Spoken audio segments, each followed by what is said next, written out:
10864. Stations your final time cue will be with 15 seconds until airtime. Mark, 15 seconds until airtime.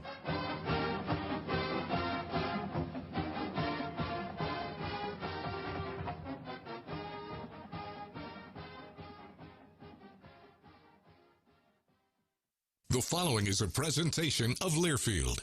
Welcome to Duck Insider. Our whole athletic department, there's a level of expectations of success. Throw, catch, touchdown, Oregon. He can run and slam. This is back out for a three. Left wing is good. In the air to center, back at the wall. It's out of here. Really excited that we get to rep our Ducks and hopefully come back to Eugene with some championships. Indoor track and field national champion. Oregon repeats as the Pac-12 champion. And for the fourth time in the last 6 years, the Ducks are Pac-12 champions. We have so many teams that are excelling right now, and it's really fun to be a part of.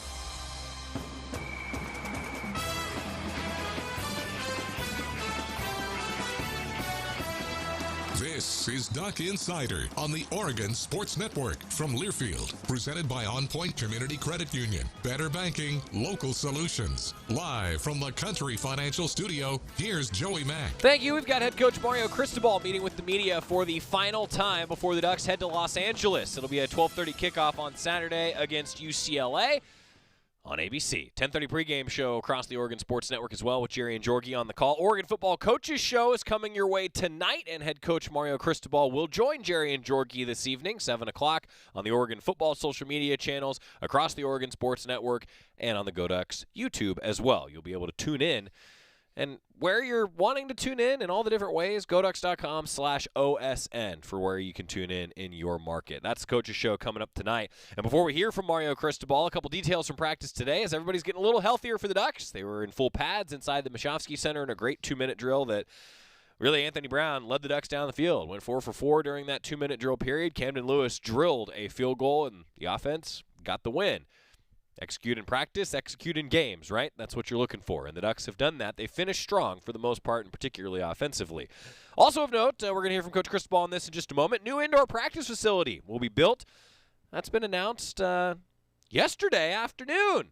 Yeah, you can read more about it on around.uoregon.edu. Then it'll be a new indoor practice facility, and the renderings, if you're listening to the show, are available via the uoregon.edu website. It's a 170,000 square foot indoor practice facility. It's going to be built west of Autzen Stadium between Leo Harris Parkway and Martin Luther King Jr. Boulevard in a similar spot, and really right on the spot where the current outdoor practice fields are. It will be the region's most energy efficient facility with a goal of powering the building with renewable energy generated on site.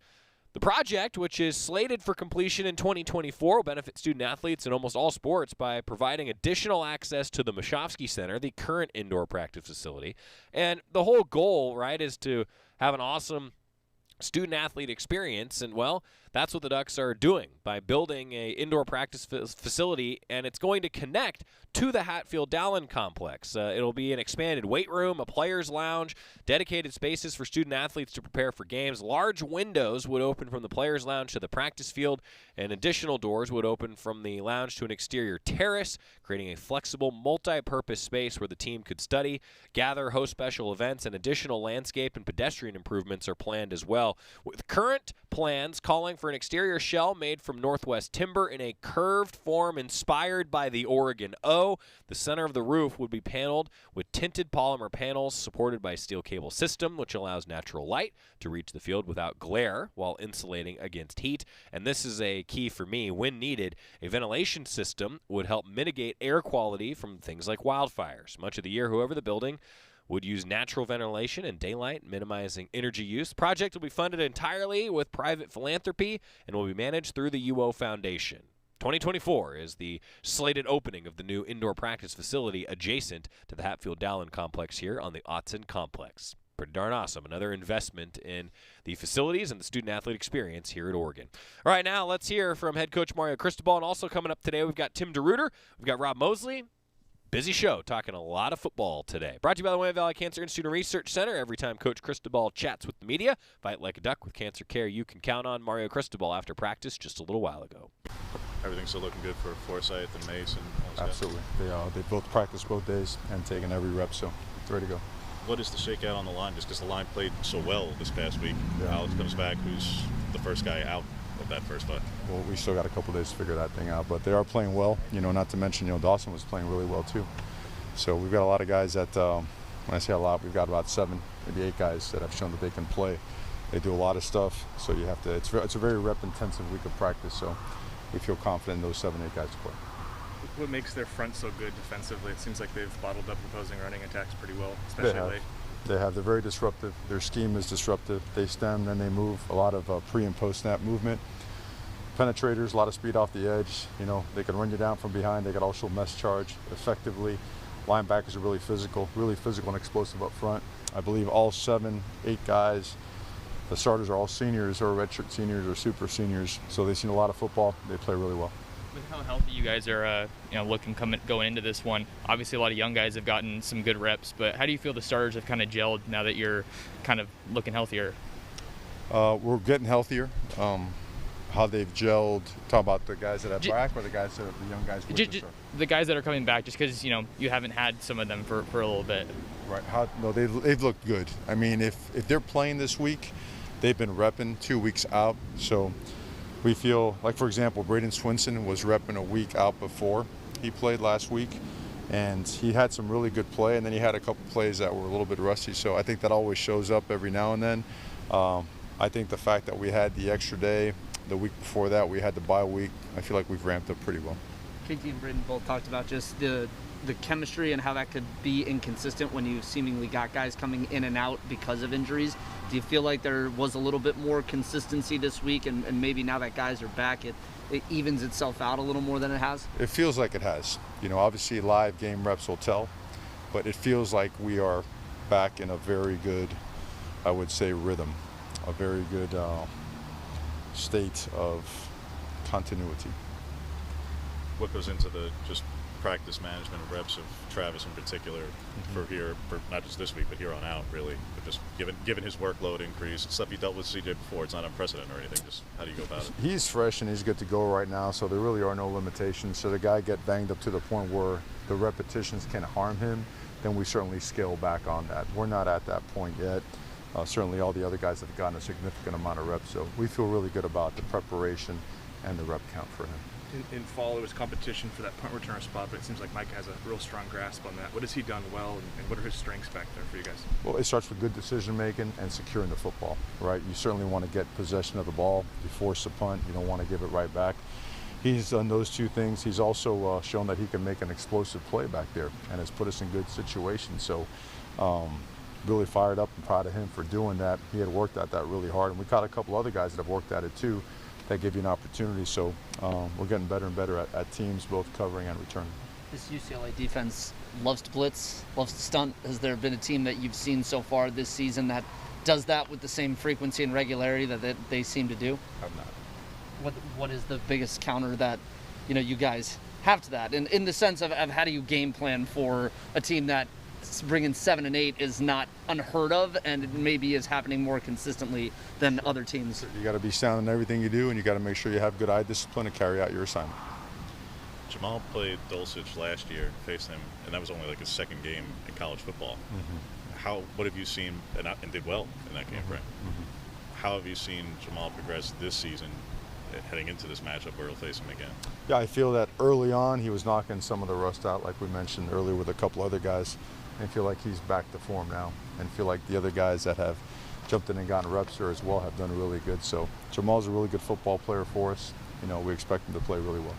The university released some renderings yesterday of a brand new indoor practice facility that's going to be done in 2024. Just as somebody who has been a part of this program for a while now, to see the continued investment within the football facilities, what does that do for you guys, for recruiting, for the branding of the program, and just for you personally, knowing that you've got that backing as coach? Yeah, well, it's a testament to the fact that Oregon's commitment to development, the innovation behind it, is just at a very different level.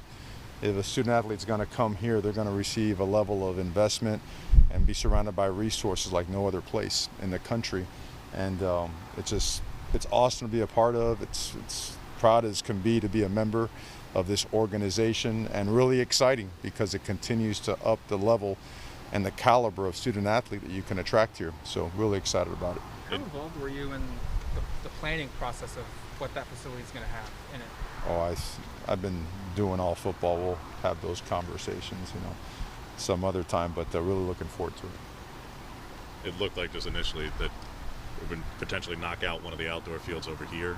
Just in your what you do know of it, and between seeing it and the meetings and whatnot, is the outdoor field basically going to be Odson once that's built? I think I'll talk on design. I think it's best, done at a later time, and would be glad to, really jump into details when the time is right. Don't want to keep anything from you that would be of value or something that has such a, such a wow factor to it. But I don't think we're ready to go to that part yet. But when it is, I think it'll be something you'll find really exciting and really powerfully impactful for this program going forward. When you talked this past week just about Devin upping his practice reps, his focus and concentration, that's helped him do better out on the field. I mean, have you seen that even more this week off the heels of a good performance, where maybe there is something to point to of, now that you have applied yourself, like this is what you see and what this success can be? It's been a steady climb. I needed to keep climbing. I mean, one thing we do here, we're just very real, right to the point. There's no, you've heard me say it a lot of times, right? There's no head fakes, there's no nonsense, no BS. You got to work and you got to earn the way the world should be, right? And so we take pride in doing that. He's done a lot of stuff in practice that shows that he is stepping up as a performer, as an accountable guy. Sky's the limit for him. If he does go full throttle on that, we're pushing him to get there. And now it's on him to get there. I think he will. Let's see what happens. You've heard a lot about the importance of Tuesday, Wednesday practices. Just what do you like about this team through these 2 days of practice and for preparation? Yeah, to me, I like that question a lot because the intensity really showed up, and it showed up strong. And we went indoor today because the field was a little bit slick outside, not because of the weather. I mean, it's going to be 7 degrees over there and be a perfect weather day. But the physicality with which you practice with, to be able to practice with physicality and stay up on your feet is really important. The stunts that they do on defense, what they run on offense is challenging, and you've got to see it full speed. If you don't see it full speed, you're setting yourself up for a rough day. And so credit to the scout teams, they've done a really good job. Our guys have prepared really well. They know that preparation continues all the way to the game and then through the game, and that's what the complete and utter focus is on. You've mentioned what Anthony brings to the sideline during games as well. I'm not even sure if you saw it in real time because you were paying attention to the defense, but in that fourth quarter when he goes over to Travis, talks to him specifically, goes over to the offensive line, speaks to them specifically before some of those drives. Plug us into just what you've seen from your quarterback on that sideline demeanor in those moments, not just on the field, but to your point on the sideline and before those moments, before those drives. Well, like we said, real is real, and they know that that means a lot to him. His ability to have a positive and strong impact on his teammates in clutch situations, critical situations, is felt. If you look at his numbers in the fourth quarter throughout the season, and particularly this last game, they're strong numbers, really, really strong numbers. So, and I know Anthony has been working his tail off to have that type of consistency throughout the course of an entire game. So it's very meaningful. More and more guys are doing that. That's what's helping us grow as a football team, and that's something you need all the time. Have you experienced a guy quite like, obviously Bama had some terrific quarterbacks while you were there, but I'm not sure anybody had quite I haven't looked at all the splits, but like Joe has not had a quarterback with the splits in the fourth quarter that you mentioned. Can you recall of one who had just like 6 touchdowns in the air and on the ground and 200 plus efficiency rating? Well, I mean, I've been pretty blessed. I've been around some pretty good quarterbacks, so I can't recall specific numbers. But, back to Anthony, he's just done a really good job in the fourth quarter. We got to keep doing that and do it early on as well. You guys have a lot of quarterbacks, in your room. Go preparing for a guy like DTR. How valuable has it been to have some of those freshmen that can kind of help you guys get ready for him? Well, we don't have a lot of quarterbacks, we have the average number they have around the country.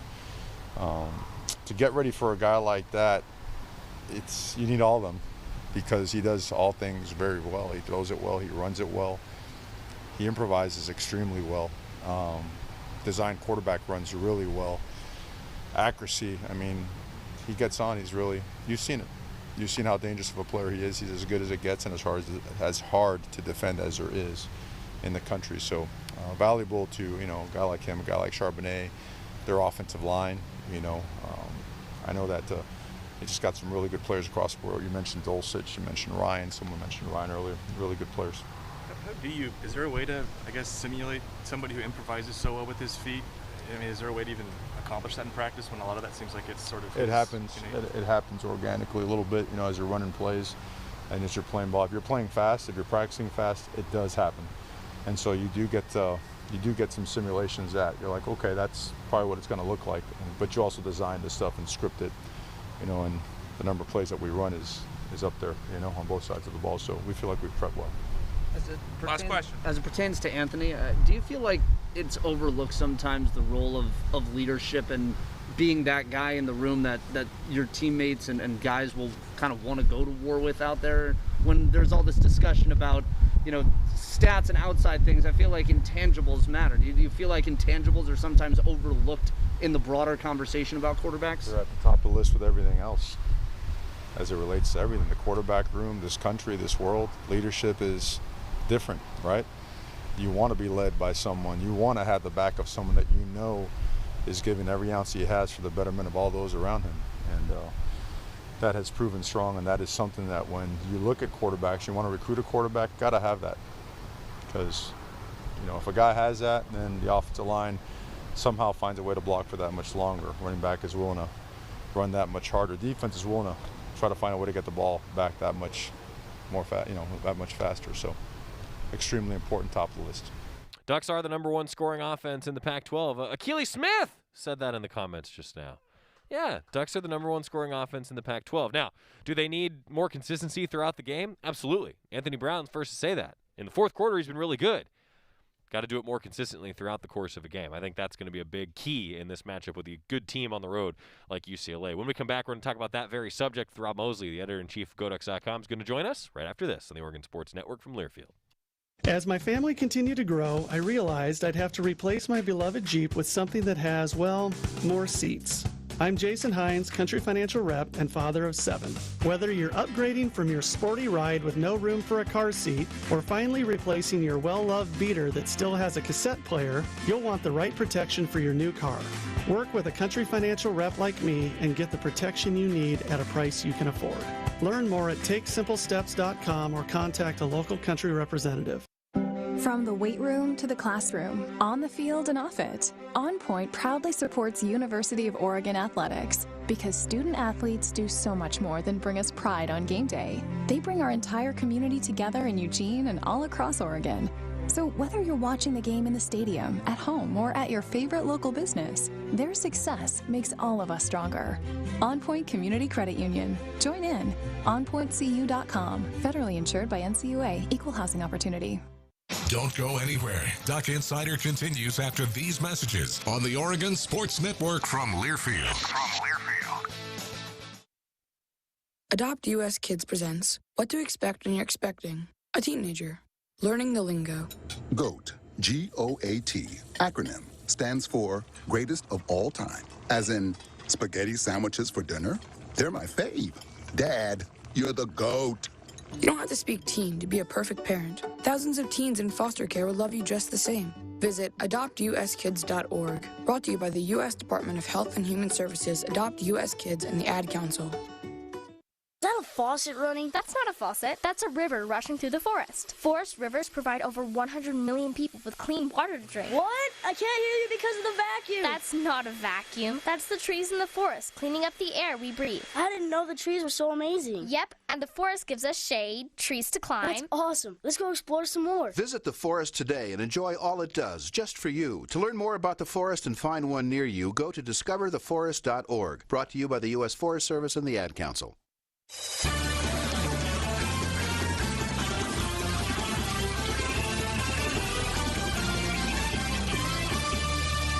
Back inside the Country Financial Studio, it's Duck Insider presented by On Point Community Credit Union. Rob Moseley's here. He's the editor-in-chief of GoDucks.com. Just wrapped up a Quack Minute. Going to have a practice report coming for you in a little while. What else are you writing about these days, Rob? Oh, gosh. I'm going to go to volleyball Friday night. Nice.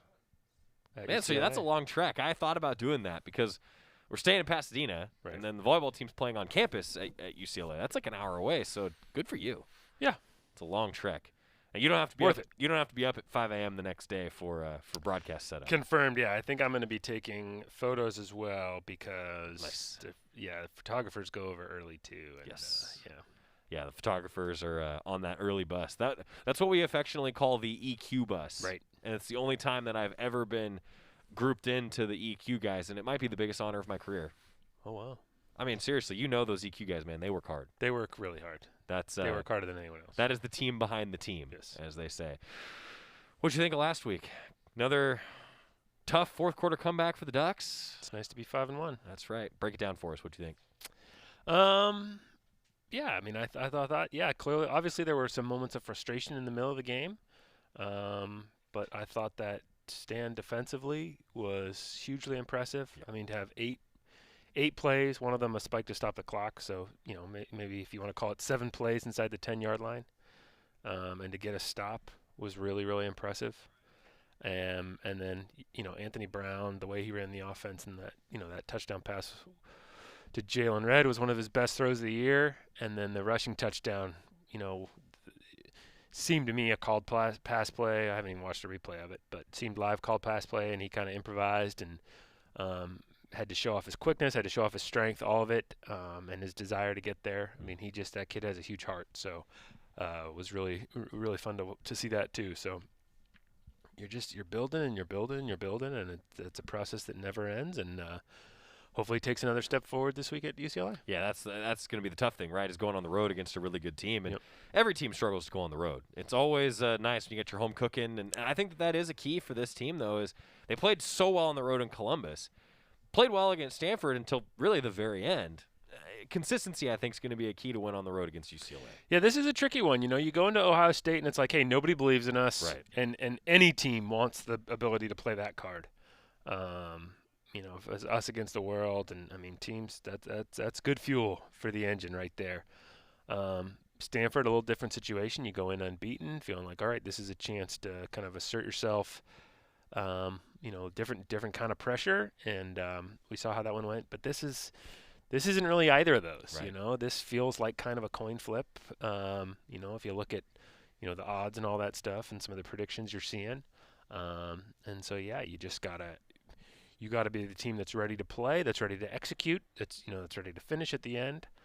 We were talking on the Quack Minute about how good Anthony Brown has been in the fourth quarter, and Dorian Thompson-Robinson is the next best thing in the conference in the fourth quarter. So if this game's close going in through 3 quarters, hang on to your hat, because it could be a pretty exciting finish the way those experienced veteran quarterbacks have proven they can operate with a game on the line. Yeah, I think that it was interesting. Coach Cristobal, those of you who missed it earlier, we just played Coach Cristobal's interview from after practice, and he was asked, look, about the intangibles of leadership, and I think that what you're talking about, that comes with the experience a little bit. Yeah. Now, Anthony Brown wants to play more consistently throughout the course of a game. No then you're not in those pressure situations. Right. But they have performed in those pressure situations. Right. Yeah, I mean, you want to, we've talked a lot, over the weeks about just the lingering effects of that Auburn game in 2019 and the way what this program took from that and the way they've worked hard to be a program that finishes well. It's what made the Stanford game ultra frustrating. Yeah. Because it was an exception, since that Auburn game really, where, the team didn't finish well. But it also kind of frames just how many times Oregon has been the better team in a late game situation. And we saw it Friday night against Cal. Yeah, I think that one thing that I wanted to ask you too, Rob, is, really the only criticism of the defense right now from a scoring perspective has been late penalties in games. Right.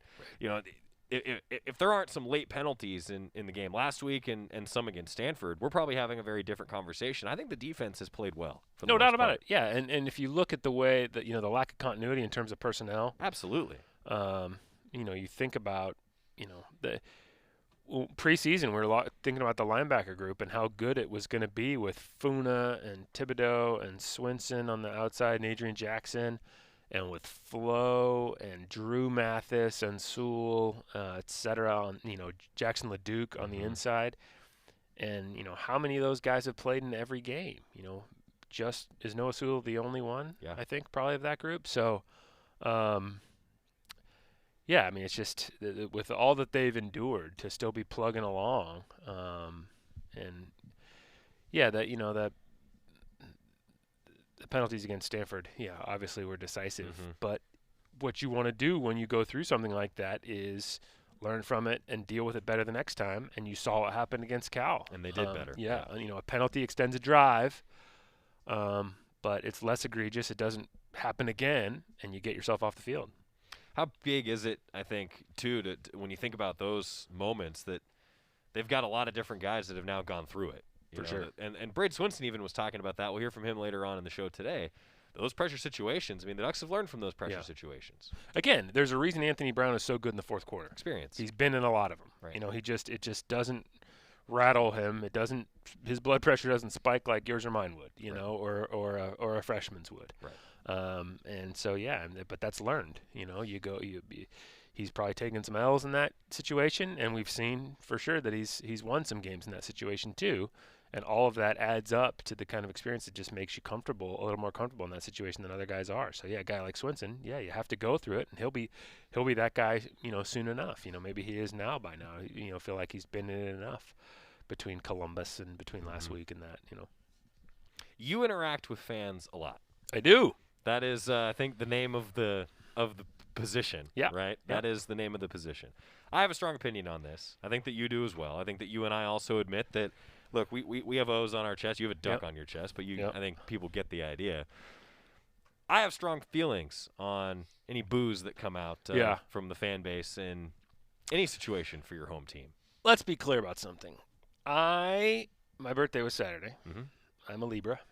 Good. The scales. Good to know. We seek balance. Okay. And I do see things from both sides most of the time. And I think if you pay your money to buy a ticket, and sometimes the way you feel like you can most effectively voice your opinion is, particularly if you're frustrated, is that way. You mean by not buying a ticket?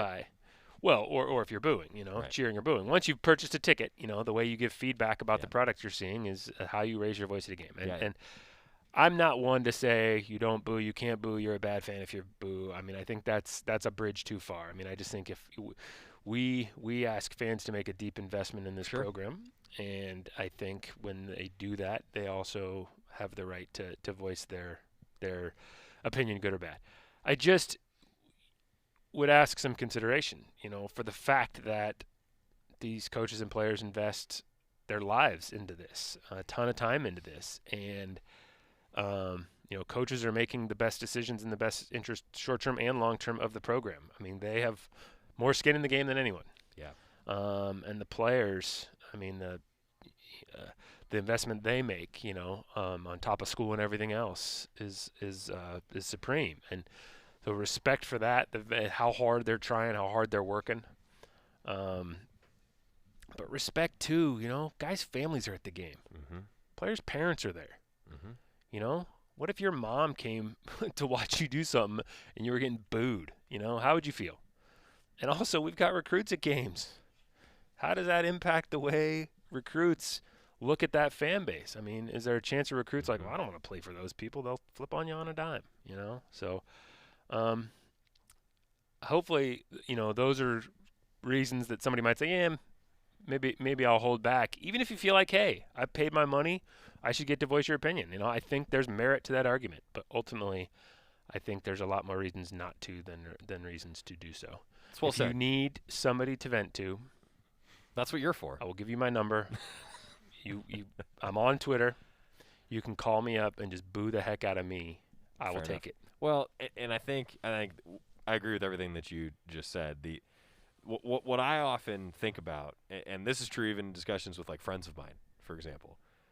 What I often think about is people seem to forget what you mentioned, that coaches are highly incentivized to play well and have their team perform the best. And I feel like sometimes people forget just how smart and how experienced these coaches are, and that they are making decisions along with the student athletes for everybody's benefit.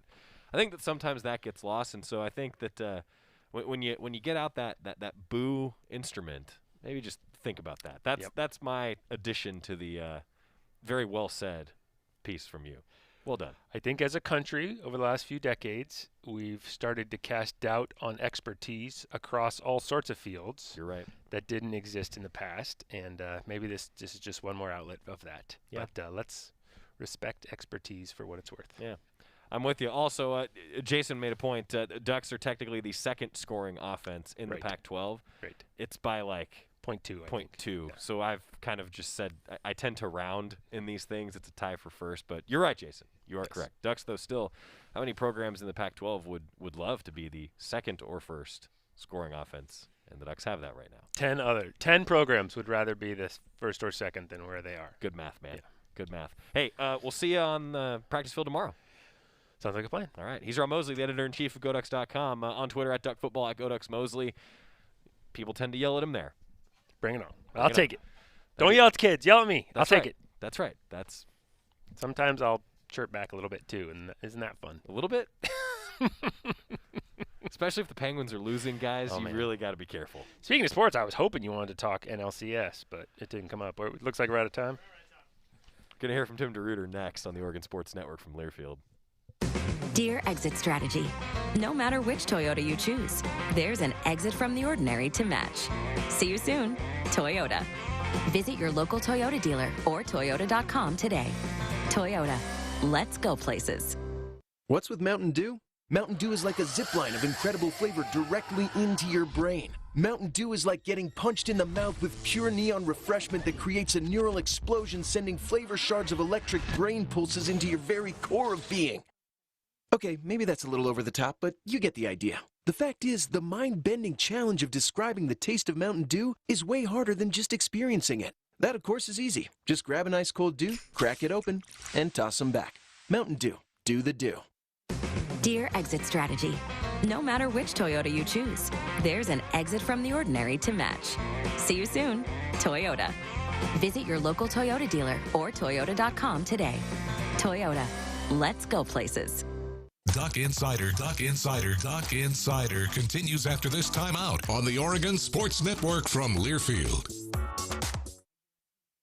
You're not too cool for me. And in return, I reciprocate that sentiment. I'll never be too cool for you. I was a man with a plan, but now I'm a dad with a decree, and you can't take that from me. Please let it be noted that I told my job they can dock my pay. Right now, it's just too important to take you to school every day. I want to be legendary for you. I want you to puff out your chest when you go to school, the same way I do. I walk taller because of you, because I found everything to live for. That's dedication. Visit fatherhood.gov to hear more. Brought to you by the U.S. Department of Health and Human Services and the Ad Council.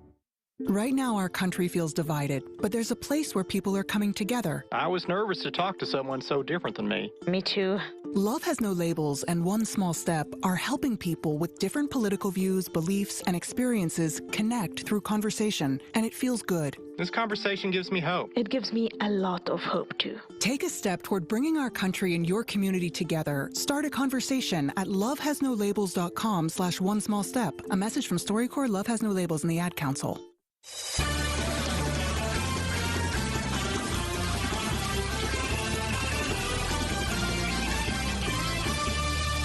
Back on Duck Insider, presented by On Point Community Credit Union. Joey Mack here in the Country Financial Studio. Let's hear from Tim DeRuyter, the Duck defensive coordinator, met with the media. Some of his thoughts on defending what is a very, very good UCLA offense and one of the more veteran quarterbacks in this conference in Dorian Thompson-Robinson. Tim DeRuyter also getting some guys back. The depth is a little bit deeper for Oregon's defense. Tim, looking back first, just wanted your evaluation of a couple of guys.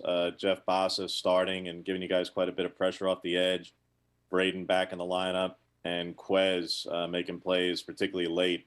I know he got the defensive hold late, but he made several plays and was targeted. And I'm not sure if he gave up a catch all night. Your evaluation of those three guys. Yeah, starting with Jeff, really athletic guy. We knew that. He's just beginning to, I think, really feel more comfortable playing the linebacker position because of his athleticism, his speed, his size. You know, bringing him off an edge gives us some things we thought, and I like his progression. You know, Ken's doing a great job getting him up to speed. You know, that game last week, a lot of different personnel grouping, surfaces, adjustments, and I thought he handled it, you know, pretty well. Braden Swenson, it's good to get him back in the lineup depth-wise. We probably played him a little too much because he was a little rusty coming back, but you can see he's got some playmaking ability coming off the edge. That last series, he made a big time play when the ball, I think it was the second to last play, coming underneath and spilling and finding a way to get the quarterback down. And then, having Trey Quez available for the whole game was huge. Anytime you've got some depth at corner that you feel good about, like we do, the week before or the game before, losing at that first play, you feel like, you're not going in with all your guns. And, for him to come back the way he did and compete, I liked where he was. You have been really solid against the run so far this season, but this Saturday, you will be facing a great duo in Charbonnet and Brown. How different is it having to face this type of rushing offense instead of one with a clearly established running back one? Well, I think both the running backs that they have are as good a pair as we'll face all year. They're both very strong, powerful backs. They don't appear to change the running game too much with those two. When 19 comes in, it's a little bit different. But both those guys can hit downhill. They do a great job making the first guy miss. They can burst, and they're patient enough to make really good cuts. And they're running through tackles a bunch. So they're both concerning to us. Probably the most comprehensive running game. Even though they don't run a lot of plays, they do enough stuff formationally and motion-wise to create additional surfaces and gaps that you've got to defend. It makes it really difficult to hone in on exactly where your fits are. And so we got to do a great job this week of, making sure guys understand what they're trying to do and fit the runs the right way.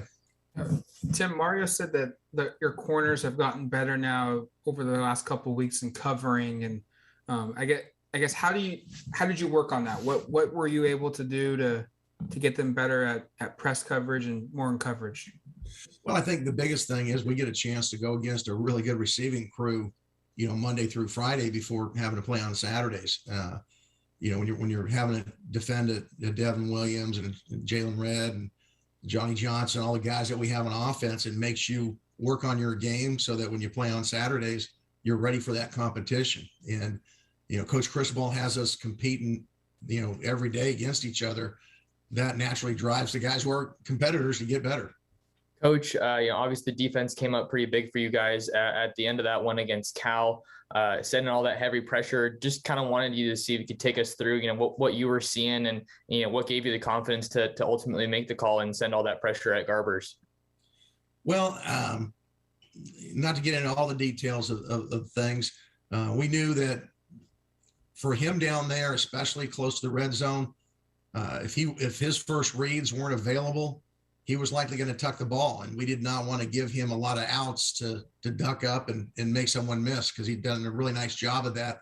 I thought they did a nice job of adding some quarterback run and third down, and he was able to move the sticks. And we decided to go with a call that we were going to try to keep him in that pocket. And our guys, I thought, did a nice job of timing it up, and Verone especially, getting through like he was supposed to.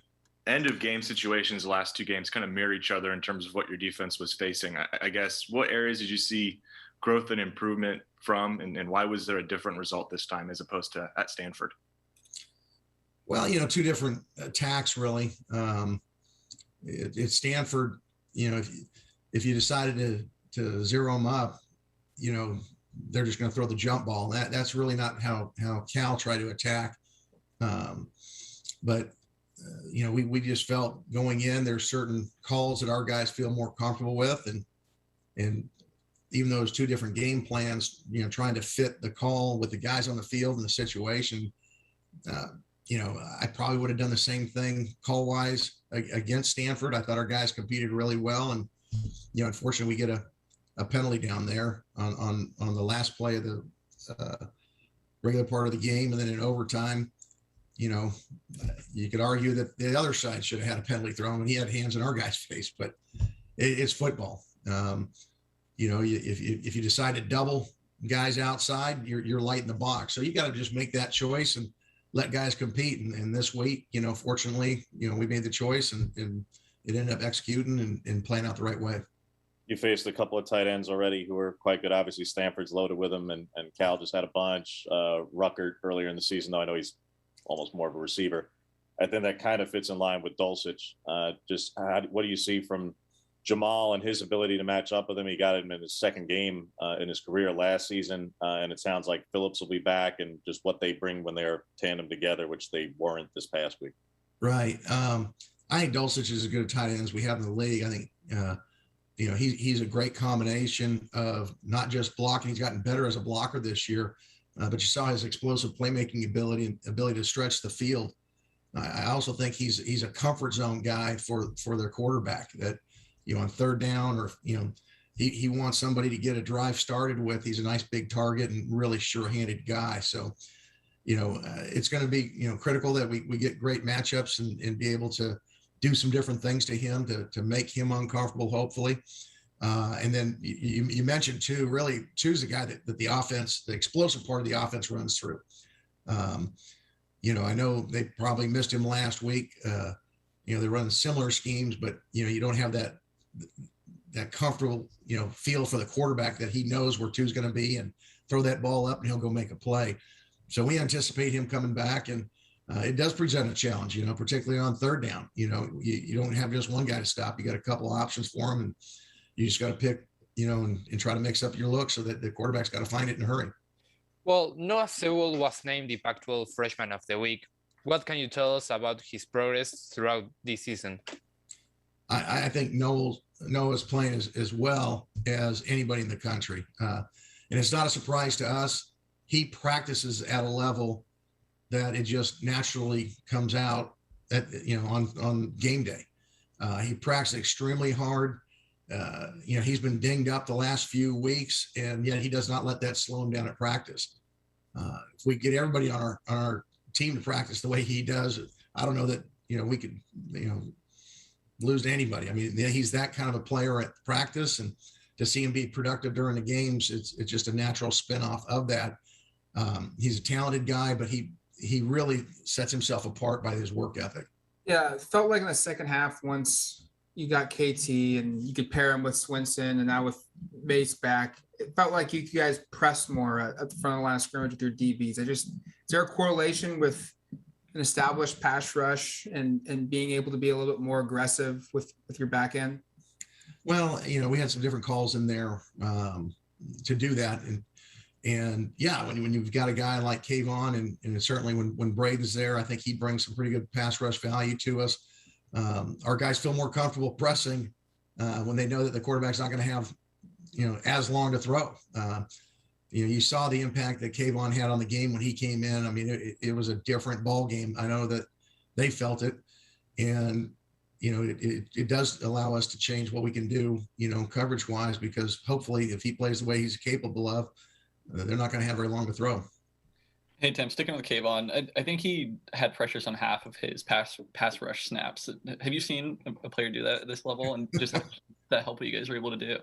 Yeah, the last guy that I saw like that was probably Von Miller. Just freakish ability that when they want to take over a game, it's like they refuse to be blocked. And the difference is Kayvon is so powerful coming off an edge. He can go from speed to power instantaneously, and he's a force. And we knew that they were going to have a plan to maybe chip him off the edge, so we moved him inside in some of our calls to keep him away from that chip, and he can just push that pocket from inside or outside like nobody I've been around. Yeah, boy, he really did get after it, didn't he? And you saw a couple different times where he made that transition, Kayvon Thibodeau, from the speed to the power. And I think that's where his game has really taken the next step this year. He's added that ability, not that he didn't have it before, but maybe a higher level of ability to just bull rush guys. And that's what he's been able to do. When we come back, we're going to hear a little bit from another pass rusher in Brayden Swenson. The long journey back for him. It was a tough one. He's a tough guy. You'll hear why next on the Oregon Sports Network from Learfield. From the weight room to the classroom, on the field and off it, On Point proudly supports University of Oregon athletics because student athletes do so much more than bring us pride on game day. They bring our entire community together in Eugene and all across Oregon. So whether you're watching the game in the stadium, at home, or at your favorite local business, their success makes all of us stronger. On Point Community Credit Union. Join in. OnPointCU.com. Federally insured by NCUA. Equal housing opportunity. Dear past, present, and future football watchers, football is back! So consider this your official excuse for always putting football watching first, courtesy of Pepsi. That haircut appointment? Seeing the in-laws for the first time in ages? It's been so long. Nope, sorry Susan, not if it's on Sunday. Long story short, after the year we've all had, we think you could use a little football watching. So crack open a Pepsi and cheer your football watching face off. With love, Pepsi. Made for football watching. That's what I like. Duck Insider, your home for the latest news on Oregon athletics on the Oregon Sports Network from Learfield. When you went car shopping, you meant business. You aced vehicle history searches and test drives. You out-salesmaned the salesman. Now you've got your wheels. If you manage that, you can get your retirement plan on track. Visiting aceyourretirement.org can help. With 401k tips and smart saving strategies, you'll have the info you need to get more for your future. Go to aceyourretirement.org, because when it comes to speeding past financial challenges, you're an ace. Brought to you by AARP and the Ad Council. Look out, world, we're getting strong. The future's here and we belong. She can STEM, she can do more. Like build a rocket and watch it soar. Or clean the oceans and make the world a better place. Oh, she can STEM, so can you. Find a cure, invent something new. There's no challenge in the world that she can't face. She can STEM. Learn more at She Can STEM. A message brought to you by the Ad Council.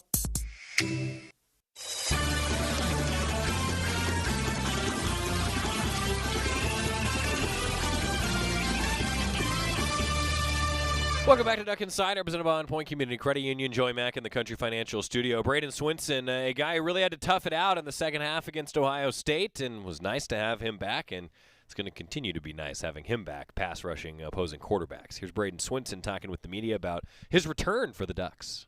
So my injury that I came back from, I tore my lateral meniscus.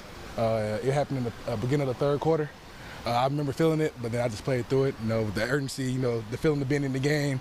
You know, you're not really worried about that. You're just trying to go ahead and get your job done for your team and just focusing on being 1-0 every week. So if you had a procedure of any kind, or are you just playing through this right now? I had a surgery 2 days after the game. 2 days after the game. So I had a 3 to 4 week healing process. So it wasn't like the whole meniscus, it was just a piece of the lateral meniscus. They scoped it. It wasn't like a really deep surgery. They just scoped it out, and they said I'll be out for like 3 to 4 weeks. What's it feel like then planting on it?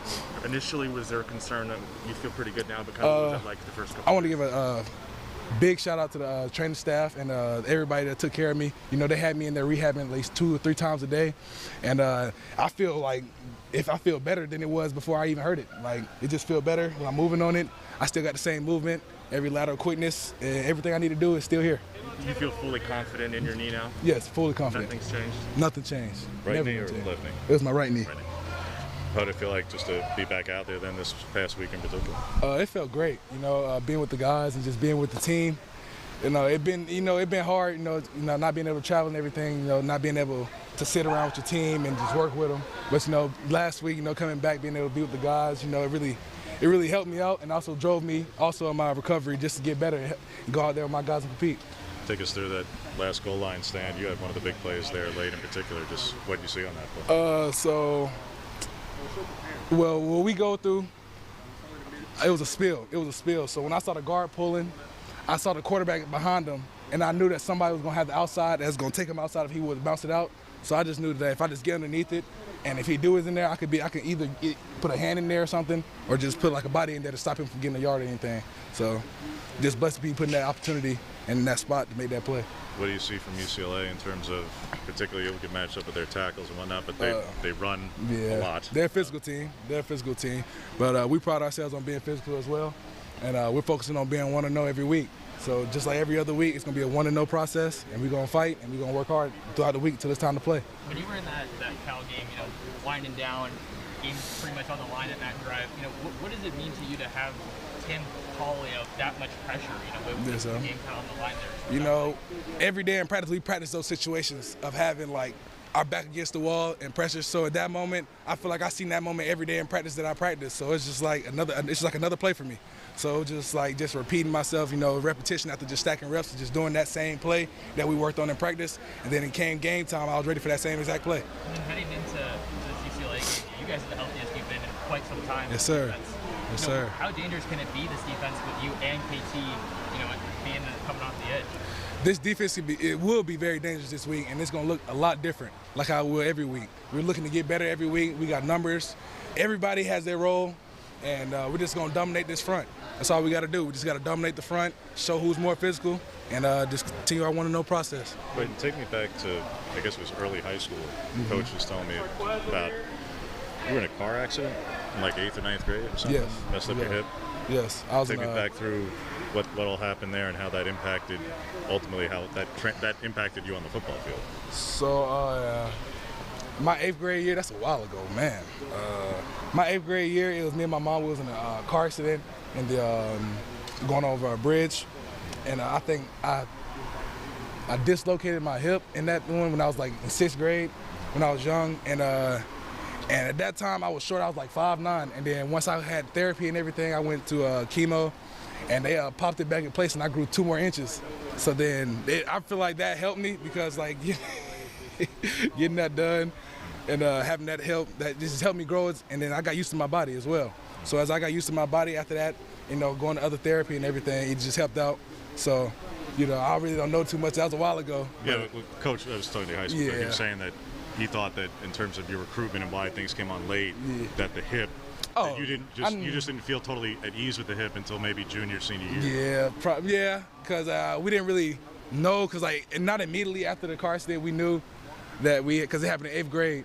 So then when we got to 10th grade, that's when I finally knew that like something felt wrong when I was running around. Then when they popped it back in place, that's when I grew 2 more inches. That's why when I hit 6'2". So then that's when I started getting adjusted to my body and everything has been growing from there.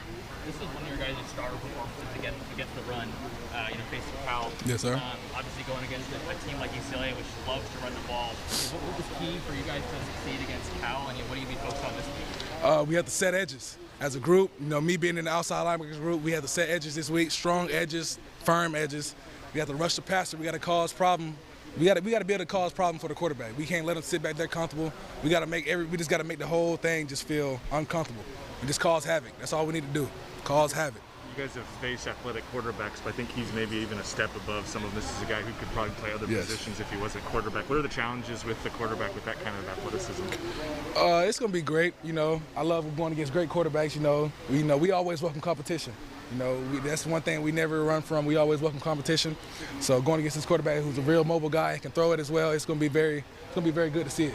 So I'm looking forward to matching up against him, and just looking forward to doing it. When KT came back, he had kind of a snap count. Did you have one of those on Friday, or were you able to play the full game? Were you open to that? That was my first game back from my injury, so they just had me on a rep count and everything. But other than that, I felt good. I felt good playing on it throughout the game, but it was just a rep limit just to make sure I was okay and I was ready to play.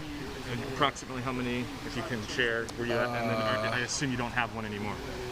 I'm not sure, but this week we're just looking forward to just keep getting better in practice. So like they watch me move around in practice. I've been aiming a little bit more in practice, so they just watch me move around and everything. So other than that, everything's been good since. And the challenges of just the 2 running backs they have. Oh, no, they're 2 running backs. They're great guys, physical guys. They just don't go down easy. So we got to learn. We just got to tackle. We got to just be physical. That's really the main thing that we got to do, and just focus on our want-to-know process and be physical. That's all.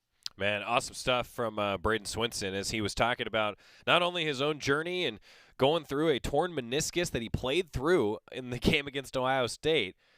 Had to have a minor surgery done, battled through that. Now he's back, and Ducks are glad to have him back. And talking a little bit there about what I think might be the best running back tandem in the Pac-12, apart from a healthy C.J. Verdell and Travis Dye. This is a tough task for this Oregon defense. Coming up, some other news around Oregon athletics, and we'll revisit some of the football storylines of the day next on the Oregon Sports Network from Learfield. After 2 years of construction, my wife and I finally moved into our dream home. So when a bathtub fixture broke, causing major water damage, I was glad we had the home insurance protection we needed. How do you know your home is protected? Talk to a Country Financial rep like me, Nick Simon. We can help you understand your options and select coverages to meet your needs. Then if something happens to your home, you won't have any surprises. Need the right coverage for your home but not sure where to start? Visit TakeSimpleSteps.com or contact a local Country representative.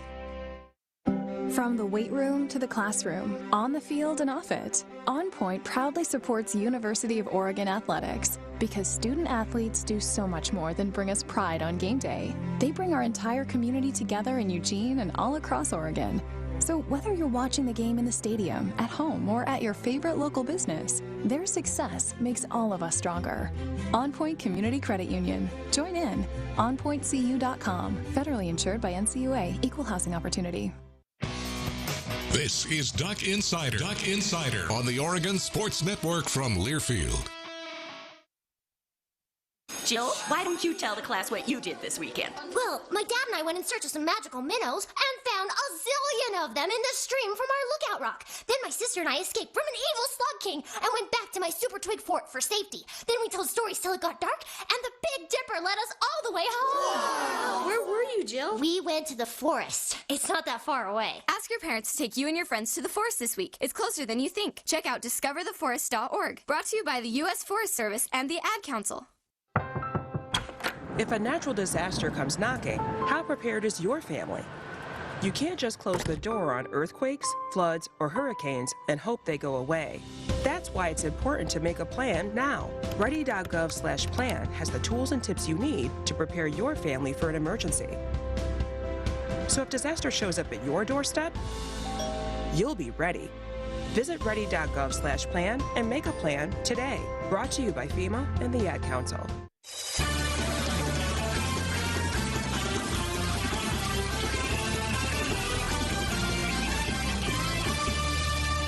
Back on Duck Insider, presented by On Point Community Credit Union. Joey Mack here in the Country Financial Studio. Finishing up today with your Cafe Yum 2-minute drill. The schedule ahead, Oregon softball scheduled to be in action this afternoon, assuming that weather holds over at the Jane. So keep your eyes on the Oregon softball social media for that. Then tomorrow at 2 o'clock, Oregon women's soccer is in Boulder.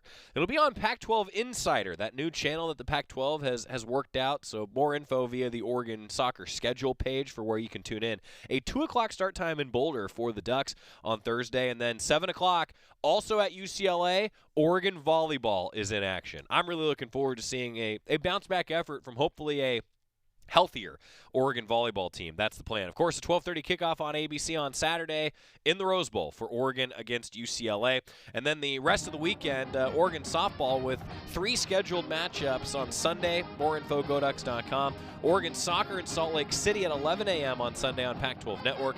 And then at USC for Oregon volleyball at 1 o'clock also on Pac-12 Network. That's your Cafe Yum 2-minute drill. Cafe Yum restaurants throughout Oregon and Washington. Special diet requests always welcome. Menus, nutrition info, CafeYum.com. Shout out to a pair of Oregon lacrosse student athletes as well, competing for Team Canada. Pretty cool. See you tomorrow. Hey, son. How are you feeling? I'm fine, Pops. What's on your mind? I can't explain it. Navigating without a compass, eyes waiting, started to wonder. Metamorphosis, the loss of who you thought you was. When your kid can't find the language, help them find the lyrics. Listen to the Sound It Out album and get tips and tools to start a conversation at sounditout.together.org.